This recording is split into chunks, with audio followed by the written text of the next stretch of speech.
Hey everyone, how's it going? Another Fox Cities Forge chat for you here, and today we are joined by the newest and first GM and assistant coach of the Fox Cities Forge. His name is Chase Crawshaw. Chase, good to have you. How are things going in the hunt for players right now?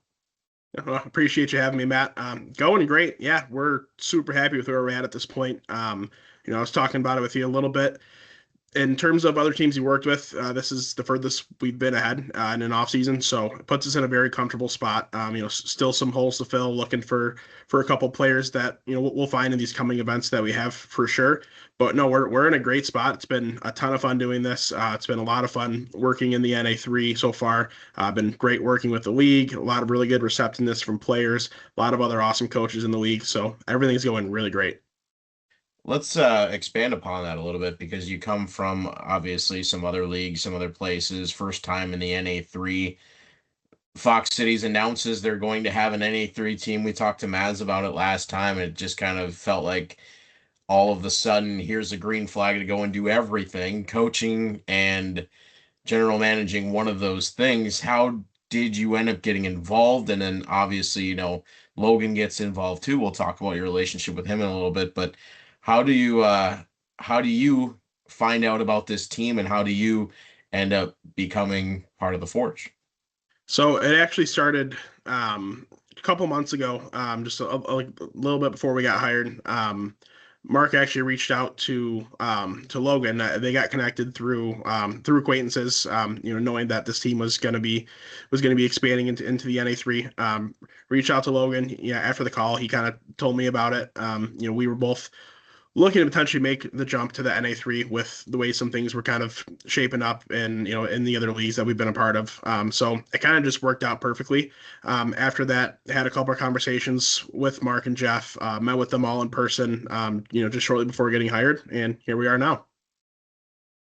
Yeah, and one thing we should mention is, you mentioned Logan Wilt, who will be the head coach of this Fox Cities Forge team. The three of us have some history, right? We all met a couple of years ago working for the Dells Ducks, and then you guys invited me out there to do a game last year while you were in Steele County. But you and Logan have been together for quite a bit. Your days back in Motor City, you go to the Dells, you go to Steele County. You guys have worked together.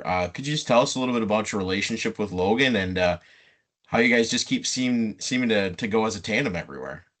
Yeah, I mean, it's just kind of funny how it works out. I mean, we see the game at a very similar level, again, very similar way. I would say it's probably about 90% similar. So like that 10% still, helps give kind of different viewpoints on some things, but at the end of the day, the still overlying message is the same. So it's just kind of worked together.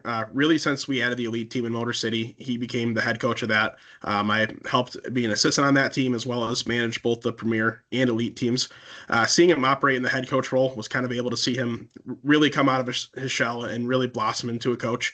And you could kind of tell that the way that he wanted to operate things and the way he approached players, it was very similar with what I wanted to do. So when the opportunity came about in the Dells, it became a no-brainer that I wanted to bring Logan with me. And then kind of since then, it just kind of kept on working that way where we've been in different situations, been working together. Here we are again. But yeah, we just kind of complement each other really well. We know how each other operates, have an idea of what each other are going to say going into any conversation with players. So, it's kind of the thing where if it's broke, no need to fix it, right? Yeah, so how does the conversation go between the two of you when you have the opportunity to come to Fox Cities? Was it something you both were excited about, or did you just want to go somewhere together? Was one of you more excited about it than the other? How did that all shape out? So, truthfully, he was definitely a lot more excited than I was about it from the get go. Not even gonna lie, just because I was dealing with some fatigue from just dealing with a lot of the stresses that come in this. I just finished with my master's degree in December. I was exploring the options of potentially going for a PhD and maybe making a transition into academia. But when he told me about it, and we talked a little more, had the conversations with Mark, met with them, it became pretty clear that this is what I wanted to do. I had a pretty high level of excitement. From the get go, I would definitely say it was very enticing to him, but learning more about the opportunity and thinking about what we can do here at Appleton with the players, with the support that we have from an amazing ownership group, it kind of became like a perfect situation almost for this level of hockey. So it couldn't be any happier that I took the job. Everything's been what I could have asked for plus some since we've taken it on. And you're a couple of Michigan boys, right? So you get a little bit closer back to home. Your thoughts on the Appleton area when you first came here? I mean, I'm born and bred Northeast Wisconsin guy. I love it personally. What did you guys think when you came here, and did you get to check things out a little bit while you were searching for the job? Yeah, no, we got to check things out a little bit. I love the area. It's got a really good mix of everything I want. So I live, or I grew up in a city town. It's technically a township, but really it's a city based on population size of roughly about 100,000 people. So very big, but also kind of not a lot going on because it's so residential. Not as much commercial. To do things, you got to drive a little bit. What I liked in Appleton drive around is you still saw a lot of residential, but there's still a lot to do. Very beautiful, very scenic. I know the outdoor life out there is pretty awesome. Lake Winnebago is a beautiful lake out there. So really everything, it kind of checks every box that I'm looking for in a place to live. And I think it's going to be a spot that our players love coming to as well, because it really does offer everything in terms of when you get there in September, there's still going to be more time to do things outdoors. But even come the cold months, if you're still looking for some things to do when we have off time, there's a lot of options to choose from, a lot of great spots to eat. I really think it's kind of the ultimate city to put a hockey team in. A lot of great places to go ice fishing on Winnebago or on Little Lake Butamore, right by the rink. We got places for you. Um, That's what I've heard. Yeah, so let's talk a little bit about the team and the complexion of the team. So when the team was first announced, even before you guys were announced as coaches, we started seeing some of the players that were announced as tendering with the Forge. And quite honestly, had I not known that you two were being hired as the coaches, I would have started scratching my head and asking some questions right away when I saw it. You're bringing back some players that were key players not only for you at your last stop at Steele County, but in the Dells as well. Braden Sullivan, goaltender, first one signed. You're bringing back some kids that played really well for you in Steele County last year. Just could you tell us about those players and bringing them in and how important it was for you to get some guys in the locker room that knew each other already? Yeah, absolutely. The guys that we've brought over, I mean, we identified them as players that not only on the ice are they, up to snuff with what we're looking for, but off the ice, they know how to set the tone. They know our expectations, especially Braden, as you mentioned. As we call him solely, he's been with us for this is going to be year 4 with us. So he really knows what to expect more than anything. So it's great being able to bring over this core that has spent this time together. They know each other. They know our expectations. So coming in the door year 1, there's already a little bit of built-in chemistry as well as, hey, this is how they're going to want to operate things. We need to make sure to stay on track. Whereas in the past, we've taken some teams that we've kind of built from scratch almost with just players from all over the place and still had some success, but it's definitely a lot more difficult, a lot more of a gradual buildup where now with this group that we have, this core that we've worked with, plus the players that we've signed to this point, there's been some previous players with previous relationships. I think we're going to be off to a pretty strong start as a group. I don't think it's going to take very much time for our players to get comfortable with each other. So it was a very big point of emphasis to make sure to bring that group of guys over to kind of help kickstart that. One thing I've always noticed about maybe it was just Motor City to start, but then after you and Logan left and started moving into different places, is that your teams always seem to generate a lot of offense from the blue line. And they tend to gamble, and sometimes it pays off, sometimes it doesn't, right? You take a look Right. back a couple of years ago with a Jake Nealing, last year, Trevor Delata, those kinds of players. Am I just dreaming this up? Is this just something of coincidence that I see, or is that something that you and Logan like to do? Is get some guys back on that blue line that can move the puck, put the puck in the net, and really just sort of keep the offensive blitz going all the time. Oh, it's definitely intentional. The way we kind of look at it is, if you especially have a defenseman that can do it, like there's a lot more runway on the ice to work with as a defenseman than there is as a forward. So, especially at this level of hockey, it's this decision making is, sometimes can lag a little bit. So it gives a defenseman who has the confidence with the puck, that has the talent, that has the sight, a lot of opportunity to be able to manipulate everything in front of them. They can take advantage of open ice. You'll see a lot of end-to-end rushes on our team this season, and we encourage it a ton because we've seen it work at this level. We know that it can work, so we intentionally build our rosters really from the back end out and try to have not just solely offensive defensemen that can't play any defense. We still need a little bit in the D zone, right? But we always encourage our players to take chances, play in the fun zone, as we like to call it, just because, again, it is a lot more fun playing on the offensive side than the defensive side for the players, for the fans. But it also just does work at this level of hockey, especially when things are operating just with the way that teams run their, the way the coaches run their teams, the way that players operate at this level. It's a spot that we found has worked very well. So we're just going to kind of continue working with it. Yeah, and sometimes, as I like to say, the best defense is a good offense in hockey, right? If you're playing with the puck down in the offensive zone, they can't score. Exactly. So yeah, something that we've seen out of your teams in the past. Let's talk a little bit about what we're going to here in the NA3, right? We're going into the Central Division, a Central Division that has teams like West Bend, Rochester, Wausau, Peoria, the Wisconsin Woodsmen, St. Louis. Good teams. Really, I mean, you could probably sit down and have arguments amongst divisions in the NA3 that says this division's better, that division's better. I think top to bottom, the Central is certainly one of those divisions that you could make a great argument for might be a whole division full of tough teams. Uh, so going in with a new team, what's the thought process in preparing for that? Oh, we know it's not going to be easy. It's going to be a dogfight. It doesn't matter whether West Bend, 40+ win team last year, compared to Peoria had some struggles.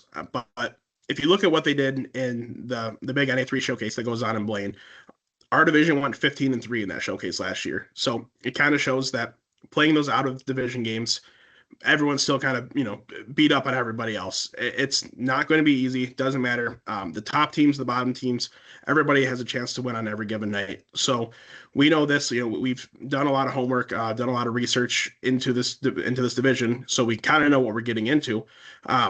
So the standards from day one aren't going to be, hey, we're just going to kind of figure this out as we go and hope for the best. No, the standards are going to be pretty high from day one. Like, we know what to expect. We know what this division is going to be. It's going to be, in my opinion, the closest division that there is to playing in the North American Hockey League in the NA3. So it's going to be fast. It's going to be physical. It's going to be structured, and it's going to be very competitive. So we're bringing in a group of guys as well as a support staff that understands that, and I think is going to be able to get prepared for that from day one. And because of that, that's going to make your player that the idea then, right, is that this makes your players better and more prepared to move on to the next level. And I think the pathway that is sort of being drawn out, we've talked to, Jeff, we talked to Maz about this a little bit with the loose affiliation with the Janesville team, with some players that could potentially be going up and down, not just from Janesville, but with other teams as well. It really feels like this is a great pathway for your players to come in, move up, some to come play with us, move down, and then go back up, which is going to be a little bit different from you because usually you kind of work with rosters that are a bit more static. So, what does that do for you in preparation for the season? Do you think about that, or do you just, here are my 25 guys, this is what I'm ready to go with? If they move up, great. If they don't, great, they're here too. How does that work toward your mentality of shaping a team? So it's definitely a thought that's in the back of our minds all the time. But at the end of the day, we're going to recruit the best players that we believe we can give the best opportunity to move up to, whether that be, the NAL or NCAA hockey, wherever it's going to end up being. We keep it in mind, but if it comes to the point in the season where we have a couple players we lose because of call-ups, sure, it might impact us in the short term, but at the end of the day, it's great for the player. They get the opportunity. It'll help us in the long term in terms of our recruiting plans for future seasons. So it's nothing that we're sitting stressing, thinking, okay, we have to get a bunch of players that we know are going to stay at this level, not get any better, because at the end of the day, that's not the point of this level of hockey. It's to get guys those opportunities, to get them to that next level. So we're still recruiting a team with the best players we can find, knowing that there's a realistic chance quite a few of these players do get called up, get opportunities, and potentially stick around.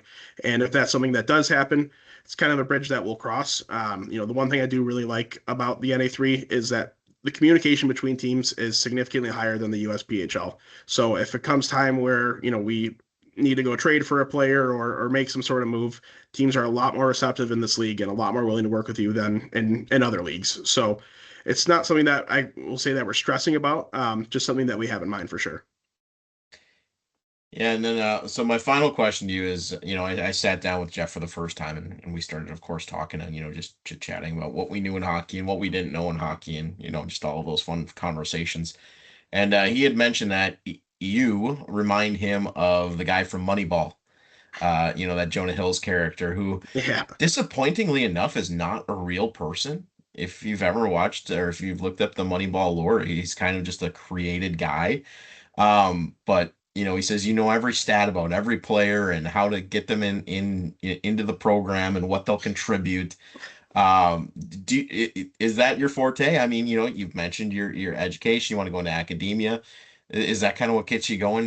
You study the player, you get the statistics, you see their tendencies, and you try to fit them in where they go. I would say that that's definitely fair. When it comes to coaching, building our hockey teams, I always say I'm not a head coach. I don't have much desire to be a head coach because like it's not my skill set. My skill set is bringing in players and helping set up development plans and finding hidden talent that maybe other players don't see or other coaches don't see. Excuse me. We've had players come from all sorts of backgrounds. Guys that have played low end AA hockey, guys that have played low end junior hockey, low end high school hockey that have come in and had success for us. Just understanding and knowing where the player is coming from, and understanding their league and what their production means and how their skill set, their frame, everything translates into our game, and really how it's going to work with Coach Logan's system, because that's what the players have to play under. I would definitely say that's where my expertise is. So I definitely pride myself on taking a little bit of that Moneyball approach. Sure, don't get me wrong. If I could get 25 NHLers on the team, that'd be a lot of fun. But at the same time, I also find it a lot more fun, a lot more challenging finding players in some more non-traditional areas, giving them chances, which is why you see we have a lot of players from Arizona, Florida, California, all these non-traditional hockey markets, because they are spots that are heavily under-recruited, heavily underutilized. So we found a lot of our best players from those areas. But yeah, I would definitely say that's my forte. Yeah, and you had mentioned, we were talking, the roster is filling up. So I guess as somebody who's just sort of sitting here, I don't want to say twiddling my thumbs because there's other things. It's summertime, right? There's plenty to do, but definitely anticipating. For the folks watching right now, what are some of the things we should be looking out for here in the next couple weeks, months? Player announcements, I would assume, are coming, or a roster. I know we will probably see a schedule shortly. We sort of have a soft start date, maybe of about mid-September. But if we want to start learning about these players, when are we going to start learning more about them? Yeah, that'll be happening very soon. Players will start being announced on social media. We have the tenders and draft picks that we had from back in April, but we have additional signings as well. So those will start rolling out here pretty soon. Expect it within, really sometime this month. And then the schedule is not too far out from being released either. Just kind of waiting on the league to get those things finalized. So you'll see a lot of content like that coming out through social media to kind of help gear us up, prepare us for the season. And then as we get much closer to the season, we'll also announce, our training camp roster that we'll go into the season with. So those are the kind of things that you can kind of do your best to hold on to in the meantime while we ramp up for day one. I know I'm just sitting here watching, like hitting my refresh on my Facebook every day, waiting for more information, please. I know I'm excited. I know a lot of people are really excited, and first off, congratulations, obviously, to you. I should have said this way in the past, but congratulations to you, Logan, for being in the position you are. I'm very excited. I know what you guys bring to the table. I think you were a phenomenal hire, and I've told Maz and I've told Jeff as much. So looking forward to seeing what you guys can do here, and looking forward to getting you here into the Fox Valley in a couple of months, and we can hang out and talk some hockey before the season starts. Oh yeah, absolutely. I appreciate it a ton, Matt. Super excited to be making it out to Appleton, making it out to the Fox Valley. Super excited to be working with you again. A ton of fun having you out in the Dells. So this is kind of a perfect situation to be able to work with you again. But very excited for the opportunity, and again, I do appreciate it. All right, everyone, that's Chase Crawshaw. He's going to be the general manager and assistant coach of the Fox Cities Forge starting in September. That's when the regular season is going to start. But as Chase said, let's keep an eye out here. We're going to start announcing some players, some camps, all kinds of great stuff. And hey, by the way, if you're looking for somebody to come and help you in your household, be a great part of your household, billets are always welcome here to the Fox Cities Forge family. You can find a little bit more about that on the Facebook page as well if you would like to welcome a player into your home for the season. I got two kids under 2.5. I'm sorry, it's just not happening. Not yet. Can't convince the missus. Don't have enough room in the household.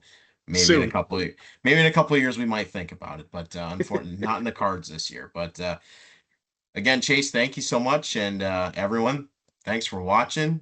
Keep it tuned right here on all of your favorite Fox Cities Forge social media pages. We got a lot more coming before the season starts.